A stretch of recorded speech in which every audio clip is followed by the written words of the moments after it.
Hello and glad you can join us. Here's what's happening. Regal moments as the King delivers a historic speech from the throne. The true North is indeed strong and free. The Sovereign's powerful words about Canada's sovereignty. The economy is only truly strong when it serves everyone. Parliamentary priorities laying out the government's agenda. It's exciting and I wanted to be a part of history. Plus all the pride, pomp, and extraordinary circumstance.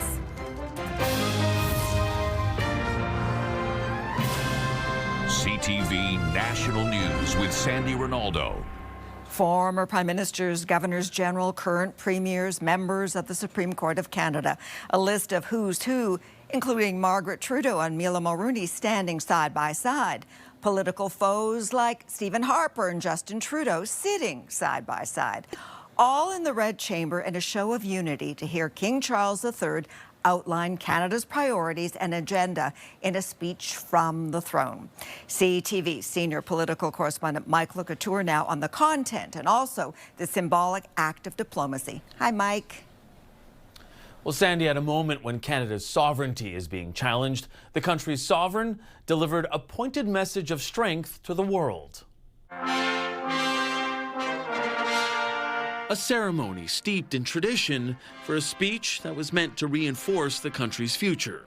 I've always had the greatest admiration for Canada's unique identity, which is recognized across the world for bravery and sacrifice in defense of national values and for the diversity and kindness of Canadians. Against the backdrop of a U.S. president who wants to take over Canada, generations of prime ministers and premiers sat shoulder to shoulder as King Charles III asserted the country's place in the world and in particular North America. The Prime Minister and the President of the United States, for example, have begun defining a new economic and security relationship between Canada and the United States, rooted in mutual respect and founded on common interests, to deliver transformational benefits for both sovereign nations.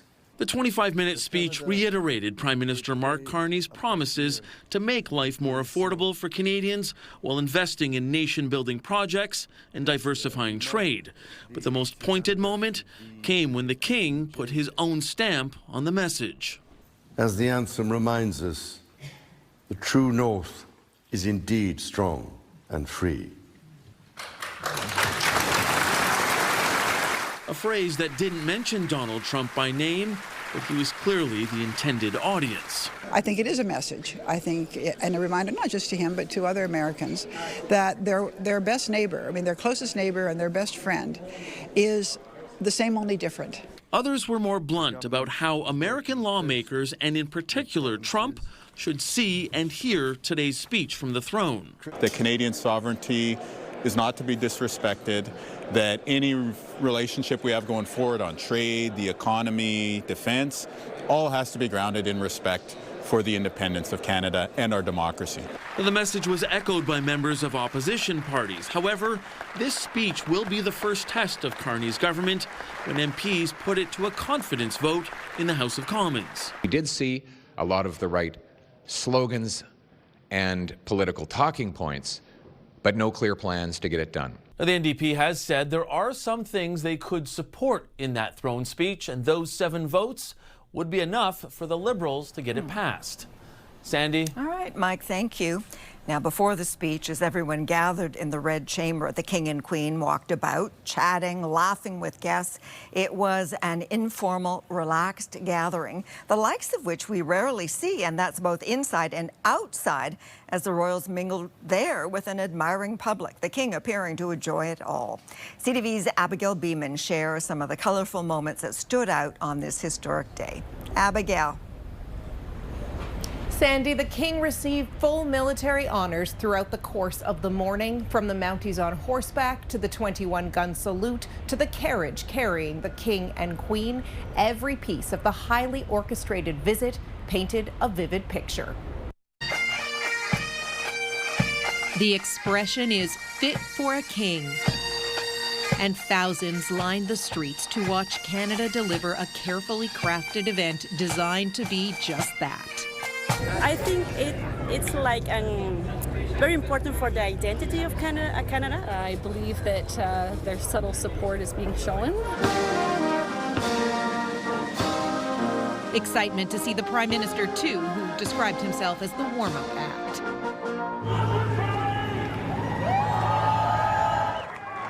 A horse-drawn carriage delivered the King and Queen to the Senate, where a 100-member honor guard from the 3rd Battalion of the Royal Canadian Regiment gave him a royal salute. His Majesty received a 21-gun salute, too, and spoke to as many people as he could, both inspecting the troops and in the crowd, before and after the throne speech. It was very powerful, very moving, very Canadian. Their Majesty's final event, laying a wreath to mark the 25th anniversary of the tomb of the unknown soldier. Then some goodbyes, and they were off. The conclusion to a whirlwind trip, roughly just 24 hours. But as the King noted at the beginning of his throne speech, his 20th visit to Canada and his first as King. Sandy? All right, Abigail, thanks. All right, let's bring in CTV's chief political correspondent, Vassy Kapelas. And Vassy, before we talk about your thoughts and impressions on this day, I want to talk about a prime minister who was notably absent, a former prime minister from today's event, and that is Jean Chrétien. So you have some information for us. What's going on? We do Sandy, some brand new information I can share with you, just delivered into our inbox from his longtime aide and our spokesperson really in his office. Yesterday, former Prime Minister Jean Chrétien, the statement reads, was admitted to the Ottawa Civic Hospital after feeling unwell. He has since been transferred to the Ottawa Heart Institute, where he received a stent.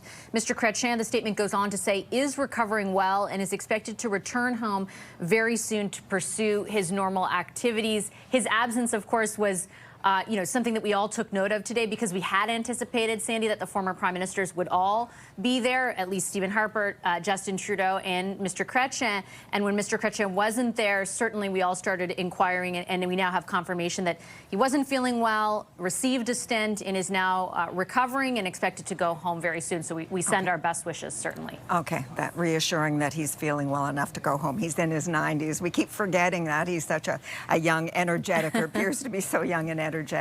Okay, back to the throne speech itself. You know, it's all about the government's agenda. In this case, Mark Carney charting a new course. How successful do you think the Prime Minister was in sending that message today? Well, I think you're absolutely right that the speech is about charting kind of what the course for the government will be. And in that vein, what we heard was much of what we have heard over the last month, or maybe you can even extend it 2 months. So similar refrains that we've heard through Mark Carney, the Prime Minister, most frequently, but now we heard it through the King as well. We're going to build out infrastructure, develop energy, for example, a whole host of things around the economy more specifically, and our new relationship with the United States. In this case, it was almost like the medium became more important than the message, because of this moment that both Abigail and Mike have described so perfectly. The atmosphere was one of significance, if that makes sense. Like, people were there because they were interested to hear a monarch, the monarch, deliver this message. They were interested in the medium in this moment in time, given the threats from the United States. So whether or not the Prime Minister can be successful on delivering on this message, I think becomes the new focus moving forward. Today, it was about the person, I think, delivering the message for the government. Okay. As always, Vassy, thanks so much. And let's pick up on whether that message was received where it should be. You know, it certainly meant to send a message to Donald Trump. We've been saying that all along, about a new world order, but also, as we heard in that speech, an ongoing pledge for these two countries, our two countries, to work together. Let's bring in CTV's Washington Bureau Chief Joy Malbon, who is standing by. Okay, Joy, this was a strategic move by Canada's Prime Minister to invite the King to Canada and align with an institution that the U.S. President openly admires. So you have to wonder whether this will help in dealing with a rather unpredictable leader. Hey, Sandy, given the situation, it certainly can't hurt. And yes, Donald Trump admires King Charles and the royal family greatly. And the King's speech is what the Prime Minister wanted this White House to hear. But Donald Trump had no public events and so far no postings about Canada. But we know that he watches TV all the time. And the U.S. network showed snippets of the King's speech. Now, though Trump wasn't mentioned by name, the message was loud and clear from King Charles that Canada is sovereign and distinct. In other words, not for sale. Have a listen. A confident Canada, which has welcomed new Canadians, including from some of the most tragic global conflict zones, can seize this opportunity by recognizing that all Canadians can give themselves far more than any foreign power on any continent can ever take away. Sandy, I'll say one thing that Donald Trump will like from this throne speech is the reference to beefing up security on the northern border and certainly Canada's commitment to rearm the Canadian Armed Forces. Sandy? Right. Okay, Joy, thank you. Now, if you want to read the entire text of the throne speech as delivered by King Charles, just log on to ctvnews.ca. The King also issued a statement over the distressing situation in Liverpool, where police say a man allegedly drove into a crowd of soccer fans yesterday. A 53-year-old has been arrested on suspicion of attempted murder and impaired driving. I'm actually unspeakable. How would that, like, this shouldn't happen, like, you know what I mean? It should have been happy times, but been tainted. 50 people were taken to hospital, 11 remain in stable condition. 1 million people had poured onto the streets for a parade after Liverpool won the Premier League title. Terrorism has been ruled out as a motive. Now, that statement from the King read in part, it was devastating to see what should have been a joyous celebration end in such distressing circumstances. And Charles' sister, Princess Anne, paid a visit to emergency workers and thanked them for their quick response after the traumatic incident. Well, just a few days to go until Canada's oldest company, Hudson's Bay, closes its doors forever, marking the end of a multi-century institution. CTV's Heather Wright now on what to watch for in the days to come. Over to you, Heather. Well, Sandy, after 355 years, the Bay will close all of its doors on Sunday, which means 8,000 workers across the country will be out of work, including the people who work here at this fulfillment center in Scarborough, Ontario. Unifor, the union that represents some of the Bay employees, held a rally here today. They're calling for changes to be made to employment insurance and highlighting the fact that most employees of the Bay will receive no severance when stores close. They are considered unsecured creditors and are therefore way down on the list in terms of who will get paid by the company. Workers we've spoken with today say it's a difficult time to be out of work, and many feel they don't have much of a cushion to help them. It's the uncertainty of being older and not be able to get a job as soon as a younger person. And I've been trying for, I would say 9 months, and nothing. A silver lining for employees is that they will keep their pensions, as both defined benefit and defined contribution plans are sufficiently funded. Still, Canada has not seen a wave of job losses this significant since Sears closed its doors in 2018. It's sad. There was no expectation we'd ever be in this position. Next week, Hudson's Bay will seek court approval to sell its intellectual property, including its logo, its name, and the iconic stripes to Canadian Tire, a deal worth $30 million. Sandy. CTV's Heather Wright. Coming up, detecting a deadly threat. Sepsis is a major global killer. Progress in the fight against a serious situation.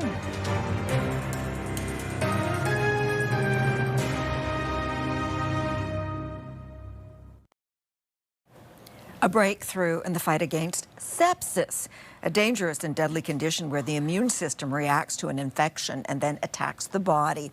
CTV's Adrian Gobriel now on a new Canadian development and what it could mean for patients. Adrian. Sandy, approximately 20% of deaths globally are tied to sepsis. The chances of dying increase with each passing hour. Antibiotic treatment isn't administered. And now a Canadian-led breakthrough is aiming to save millions around the world. Often referred to as blood poisoning, every passing minute is crucial. It affects old and young alike. A 2020 report estimates that 75,000 cases of sepsis occurs in Canada every year, leading to roughly 18,000 deaths. Critical care doctor Claudio Dos Santos and a team of researchers across Canada believe they found a blood test that can predict a patient's likelihood of developing sepsis by harnessing the power of AI. The team located 6 genes that appear in high levels when someone goes into septic shock. The test is being put into practice using this device, initially created in part by the Canadian Space Agency.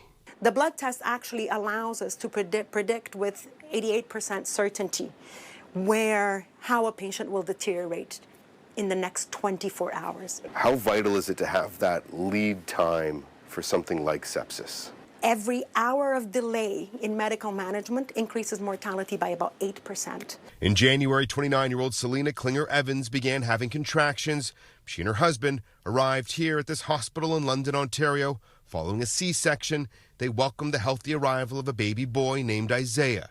2 days later, the young mother died in hospital. By Saturday evening, it was not looking good. And then by Sunday morning, we get the news that she's gone. Klinger-Evans' cause of death, septic shock due to Group A Streptococcus septis. Dr. Dos Santos is hoping her discovery will bring an end to the sudden death of far too many Canadians. This is a first step towards relieving a lot of the suffering of patients and families and caregivers and loved ones that live with the aftermath of sepsis. The next step is for a clinical trial to take place in ERs and ICUs this fall right here in Toronto to see how the device informs the decisions of doctors. Sandy. All right, CTV's Adrian Gabriel. Still ahead, portraits of sacrifice, saluting Canada's veterans through a moving new lens.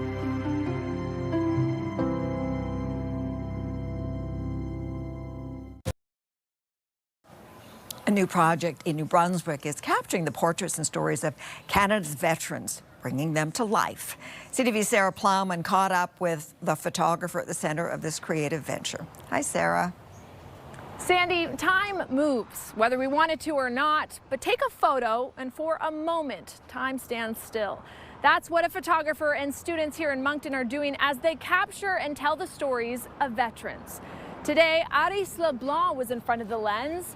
The veteran served in the Navy from 1955 to 1960 aboard HMCS Swansea and told the story of the Escuminac disaster, how in 1959, 35 people died at sea. His crew was in the St. Lawrence for the opening of the Seaway, but he couldn't help because he says his crew was never sent, and that's bothered him since. I asked him what he thinks of the photo project. I'm very happy about it because I've been waiting years for this, to tell my story so the widows and the children of those fishermen were lost. I feel bad for them, and that's why I want to tell my story. The man behind the lens is Moncton photographer Maurice Henry, who's teamed up with students at Mackenzie College to teach them photography isn't just about snapping a picture, but capturing someone's emotion and their story.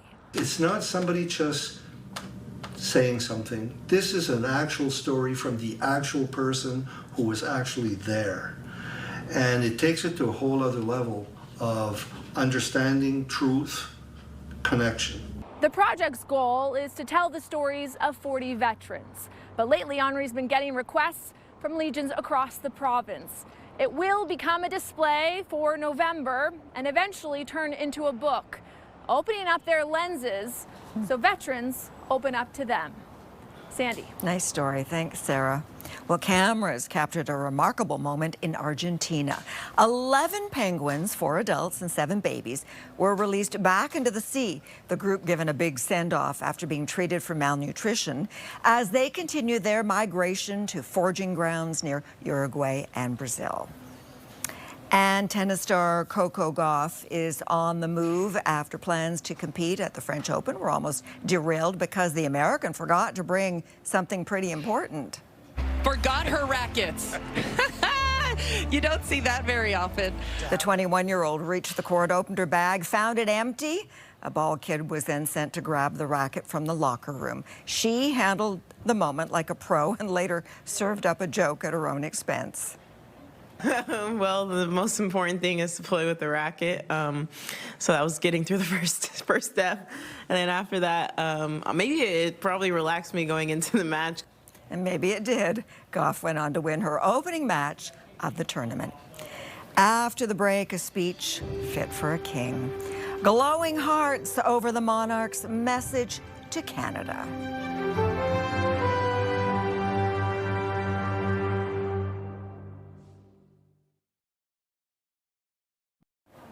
Before the king delivered a speech from the throne, a young Métis musician took center stage in the Red Chamber.